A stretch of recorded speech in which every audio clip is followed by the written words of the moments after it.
नमस्कार, news room live देख रहे हैं आप और आपके साथ मैं हूं सोनाली सिंह। बिहार में इन दिनों बुलडोजर मॉडल की चर्चा जोरों पर है। छपरा के बाद आज पटना में प्रशासन की ओर से बुलडोजर अभियान बड़े पैमाने पर चलाया गया। आपको बताते चले कि पटना में 40 से अधिक घरों को ध्वस्त किया गया जो अतिक्रमण के मुक्त थे। इसके अलावा 15 से अधिक दुकानों पर बुलडोजर चल रहा है। प्रशासन ने सभी को 24 घंटे पहले अल्टीमेटम दिया था, जिसके बाद ये पूरी कार्रवाई की गई। मौके से ज्यादा जानकारी दे रहे हैं हमारे सहयोगी संजय कुमार।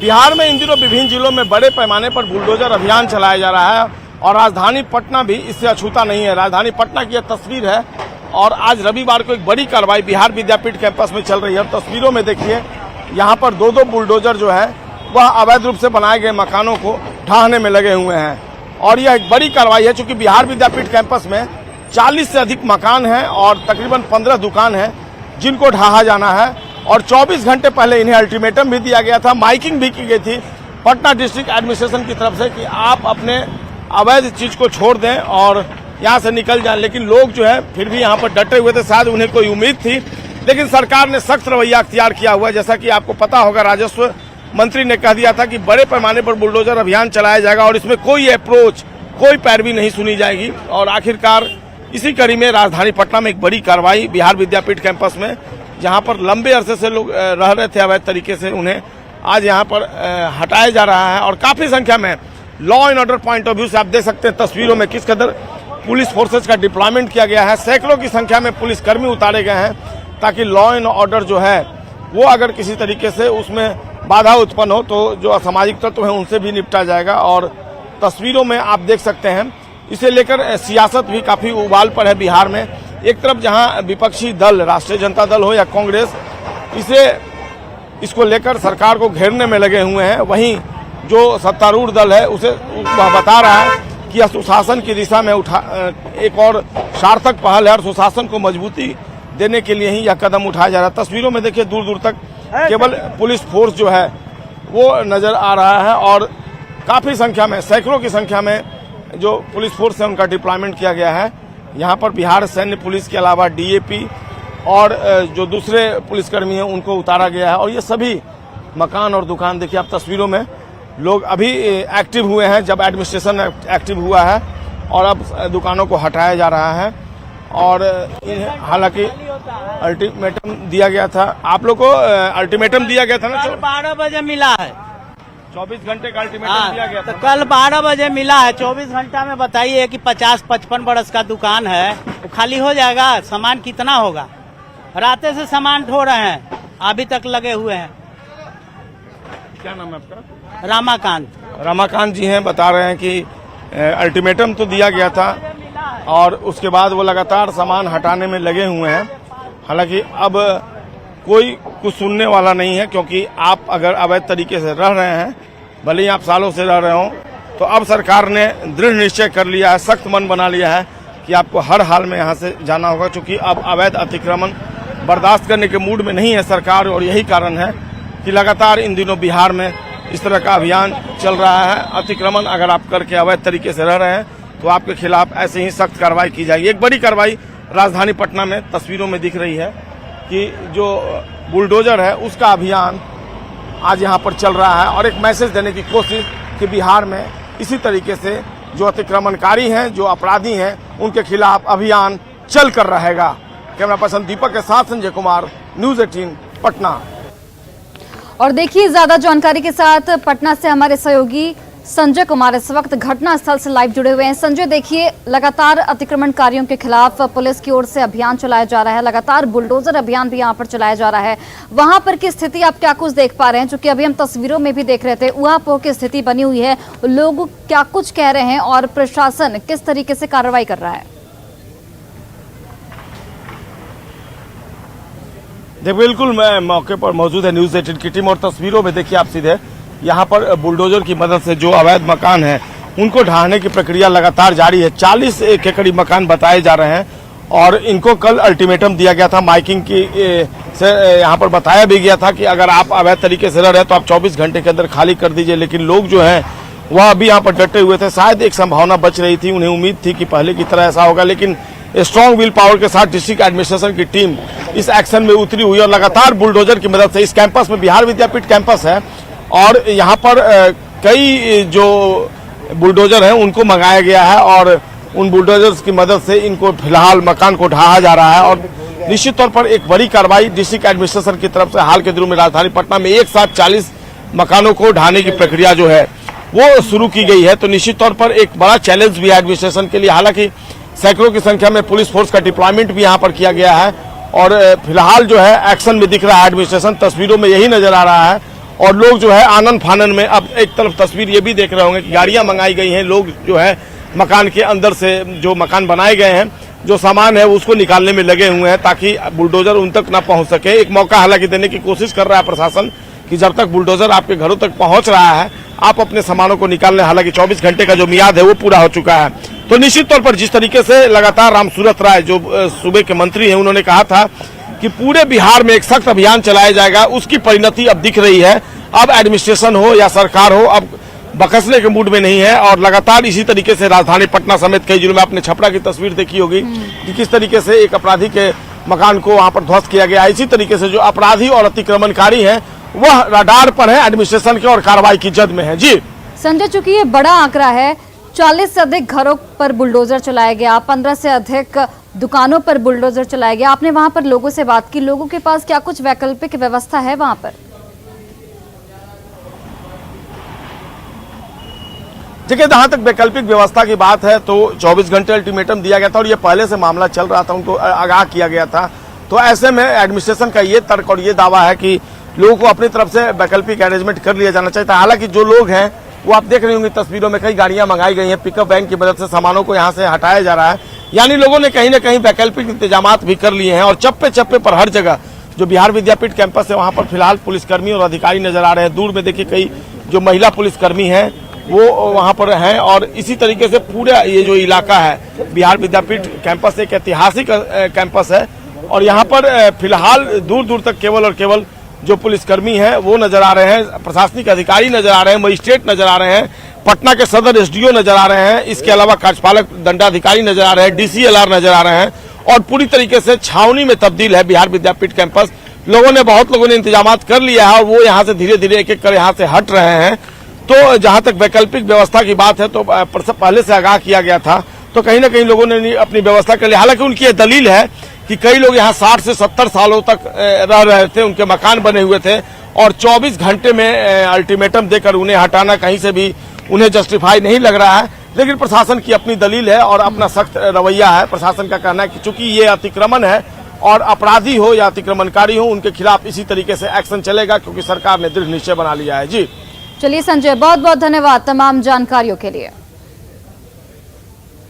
और देखिए, बिहार इतना बड़ा राज्य है तो अपराध होगा ही, ऐसा रवैया अब नहीं चलेगा क्योंकि बिहार में अपराधियों के खिलाफ अब बुलडोजर अभियान जोर शोर से चलाया जा रहा है और इसकी जो उदाहरण है वो छपरा में देखने को मिला। आपको बताते चले कि छपरा के डोरीगंज में हत्या के फरार अपराधी के घर पर प्रशासन की ओर से बुलडोजर चलाया गया।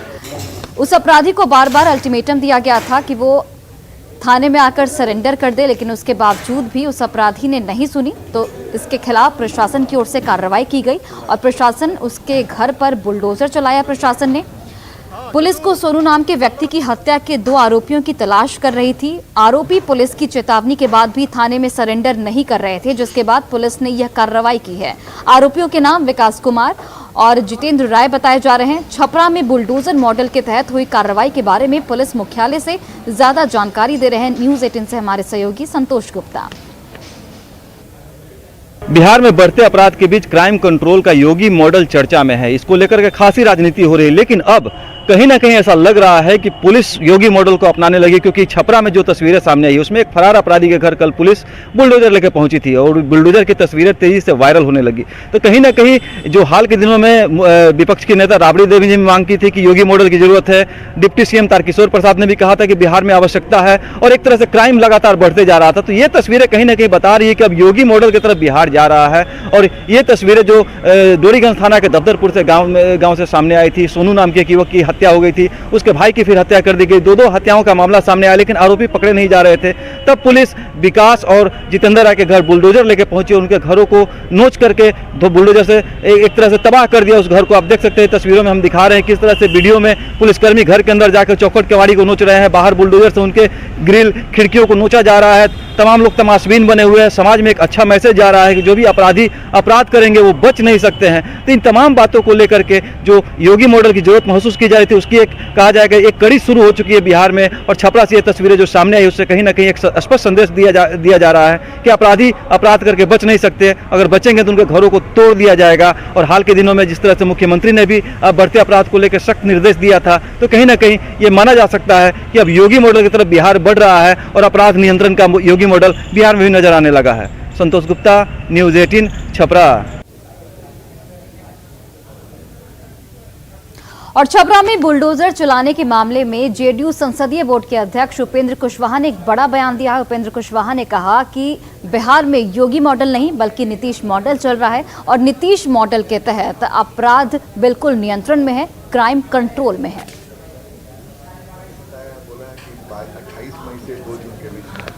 हर स्टेट का अपना अपना मॉडल होता है। अब योगी मॉडल की बात उत्तर प्रदेश के संदर्भ में ठीक हो सकती है। बिहार में नीतीश कुमार जी के नेतृत्व में जो काम हो रहा है, तो इसका अनुकरण तो दूसरे राज्य के लोग भी कर रहे हैं और इसी को नाम दिया जा रहा है नीतीश मॉडल। तो नीतीश जी अच्छा काम करेंगे तो स्वाभाविक रूप से उनके नाम के साथ जोड़कर नीतीश मॉडल चलेगा। और बिहार में अब ठीक है कहीं एक आध घटना उस तरह की हो गई हो, लेकिन उसको उस रूप में देखने की जरूरत नहीं है। यहाँ नीतीश मॉडल ही चलेगा और नीतीश मॉडल का जो दूसरे राज्यों में अनुकरण हो रहा है, तो कई राज्य में नीतीश मॉडल अब चलने। और अब आपको दिखाते हैं पटना मेट्रो की पहली झलक। आपको बताते चले कि शनिवार की शाम 4:30 बजे करीब सीएम नीतीश कुमार ने पटना मेट्रो का निरीक्षण किया, वहां पर कामकाज की समीक्षा की और अधिकारियों को तमाम दिशा निर्देश दिए। आपको बताते चले कि पटना में 4 जगहों पर मेट्रो स्टेशन बन रहा है और इन 4 जगहों पर सीएम नीतीश कुमार पहुंचे, निरीक्षण किया, वहां के कामकाज का जायजा लिया। पटना मेट्रो प्रोजेक्ट के पहले फेज का काम इस वक्त जारी है। अभी एलिवेटेड हिस्से का काम चल रहा है। जायजा लेने के दौरान सीएम नीतीश कुमार ने सभी अधिकारियों को दिशा निर्देश दिए और नीतीश कुमार ने भूतनाथ रोड, 0 माइल, अगमकुआं के नंदलाल, छपरा और पहाड़ी पहुंचे। पटना मेट्रो में 2 कॉरिडोर बनाए जाएंगे। पहला कॉरिडोर दानापुर से मीठापुर तक होगा, जिसकी लंबाई 16.94 किलोमीटर है, जबकि दूसरा कॉरिडोर पटना जंक्शन से न्यू ISBT तक है, जिसकी लंबाई 14.45 किलोमीटर की होगी। पहले कॉरिडोर में 14 स्टेशन होंगे, जबकि दूसरे कॉरिडोर में 12 स्टेशन होंगे।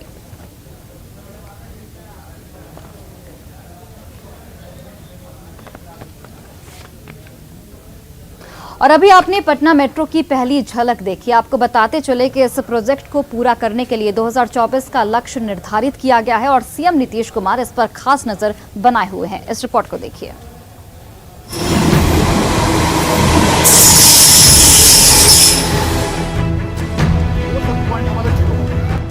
शाम के तकरीबन 4:30 बज रहे थे जब मुख्यमंत्री नीतीश कुमार ने मेट्रो प्रोजेक्ट का जायजा लेने अधिकारियों के साथ साइट पर पहुंचकर सबको चौंका दिया। सीएम नीतीश ने पटना के 4 जगहों पर बन रहे मेट्रो के कामकाज का बारीकी से जायजा लिया। जैसे मैं आपको बता दूं कि एक दिन पहले ही मुख्यमंत्री नीतीश कुमार ने समीक्षा बैठक की थी पटना मेट्रो को लेकर और एक दिन के बाद वो पटना मेट्रो के विकास कार्य का जायजा लेने के लिए पहुंचे हुए हैं।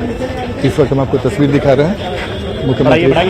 मुख्यमंत्री खुद जायजा ले रहे हैं विकास कार्यों का और पटना मेट्रो के बन जाने के बाद जो पटना शहर में जाम की समस्या होती है उससे काफी निजात मिलेगा। तो इस वक्त मुख्यमंत्री हर चीज को नजदीक से देखना चाहते हैं और ये जानकारी लेने की कोशिश कर रहे हैं कि पटना मेट्रो का विकास कार्य कहां तक पहुंचा है और कब तक पटना मेट्रो का निर्माण कार्य पूरा हो जाएगा। तो मुख्यमंत्री हर चीज की तस्वीर देख रहे हैं और हम आपको लगातार वो तस्वीर दिखाने की कोशिश कर रहे हैं कि मुख्यमंत्री नीतीश कुमार पटना मेट्रो का जायजा लेने के लिए सड़क पे हैं। पटना मेट्रो प्रोजेक्ट के पहले फेज का काम जारी है। अभी एलिवेटेड हिस्से में काम चल रहा है। जायजा लेने के दौरान CM Bhootnath road, 0 mile, Agamkuan के नंदलाल, छपरा और पहाड़ी पहुंचे, जहां उन्होंने अधिकारियों से प्रोजेक्ट की पूरी जानकारी ली। अधिकारियों ने भी प्रोजेक्ट के लिए भूमि अधिग्रहण की स्थिति भूमि स्थानांतरण की स्थिति और कार्य प्रगति को लेकर मुख्यमंत्री को विस्तार से बताया। सीएम के साथ मुख्य सचिव के अलावा कई आलाधिकारी भी मौजूद थे। इस प्रोजेक्ट के 2 कॉरिडोर 2024 में पूरा करने का लक्ष्य है। पटना से न्यूज 18 के लिए आनंद अमृतराज के साथ मनोज सिन्हा की रिपोर्ट। और बिहार में एमएलसी चुनाव पर सबकी निगाहें टिकी हुई हैं। आपको बता दें कि कल 24 सीटों पर एमएलसी का चुनाव होना है और इसे लेकर बिहार की तमाम सियासी पार्टियां जो हैं वो अपना दमखम दिखा रही हैं। वैसे तो ये चुनाव आम चुनाव से अलग होता है, लेकिन बिहार में जो सियासी पारा है वो अभी से ही गर्म हो चला है। इस चुनाव में पंचायत प्रतिनिधियों की भूमिका बेहद महत्वपूर्ण मानी जाती है और इस वजह से तमाम दलों ने अपने पाले में रखने के लिए उन्हें पूरी ताकत लगा दी है। चुनाव से जुड़ी पूरी जानकारी दे रहे हैं हमारे सहयोगी आनंद अमृतराज। 24 सीटों पर होने वाले एमएलसी चुनाव को लेकर तमाम तैयारियां पूरी कर ली गई है। कल सुबह 8 बजे से लेकर शाम 4 बजे तक वोटिंग होगा और इस चुनाव में 534 बूथ पूरे बिहार में बनाए गए हैं। साथ ही चुनाव में लाइव वेबकास्टिंग भी किया जाएगा ताकि पारदर्शिता बनी रहे और चुनाव आयोग ने भी पूरी तैयारी कर ली है। साथ ही जो जिला प्रशासन है उसने भी पूरी तैयारी कर रखी है। इस चुनाव में एमपी एमएलए से लेकर पंचायत प्रतिनिधि वोटिंग करते हैं और इस वजह से ये चुनाव बाकी आम चुनाव से अलग माना जाता है। इस चुनाव के परिणाम से सरकार बनने और बिगड़ने का कोई खतरा तो नहीं होता है, लेकिन इस बार मुकाबला एनडीए और राजद में सीधी सीधी है। कांग्रेस ने भी अपने उम्मीदवार उतारे हैं, लेकिन मुख्य लड़ाई आरजेडी और एनडीए के बीच में है। 24 सीटों पर होने वाले चुनाव परिणाम के बाद बिहार की सियासत भी गरमाने के पूरे आसार हैं। तो नजरें कल सुबह में 8 बजे से टिकी रहेगी, जब 8 बजे से शाम 4 बजे तक चुनाव होंगे और 7 तारीख को परिणाम आएगा। तो उस परिणाम से आने वाले समय में बिहार की सियासत पर कितना असर पड़ेगा ये देखना भी दिलचस्प होगा। कैमरामैन मनीष जुनेजा के साथ आनंद अमृतराज, न्यूज 18 नेटवर्क, पटना। और देखिए जेएमएम में अंदरूनी कलह जो है वो सतह पर आ गया। आपको बताते चले कि सीएम हेमंत सोरेन पर लोबिन हेम्ब्रम के हमले के बाद पार्टी के सभी जो विधायक हैं वो मुख्यमंत्री के बचाव में उतर आए हैं।